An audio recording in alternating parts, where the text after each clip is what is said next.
পাইছেন আপনার বাপের কাছ থেকে, আপনার বাপ পাইলো আপনার দাদার কাছ থেকে এত সম্পদ, অথচ আপনি আপনার দাদার নাম জানেন কিন্তু আপনার দাদার দাদার নাম আপনি জানেন না, এমন লোক। সুতরাং দাদার দাদার তো জমিটা ছিল, আসলে ভিটা তো আপনার দাদার দাদা ছিল, কিন্তু আপনি আপনার দাদার দাদার নামই জানেন না। সুতরাং ভাইরা বাবাজিরা, আজ থেকে প্রায় 100 বছর পরে এমন হতে পারে আমার নাতি হয়তো থাকবে, কিন্তু তারা হয়তো আমার নাম জানবে না, অথবা আমার নাতির নাতি থাকবে, তারা আমার নাম জানবে না।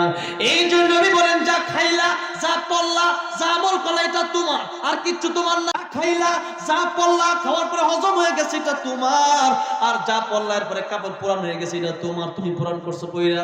আর যা নেকামল লিয়া কবরে গেল, এটা তোমার। আর যা কামাইছো, যত জায়গায় রাখছো, যত ফ্ল্যাট রাখছো, যত টাকা রাখছো ব্যাংকে, এগুলো তোমার না, এগুলো সব হলো তোমার সন্তানদের, এগুলো সব হচ্ছে বাকি মানুষটা ওয়ারিশ হয়ে যাবে।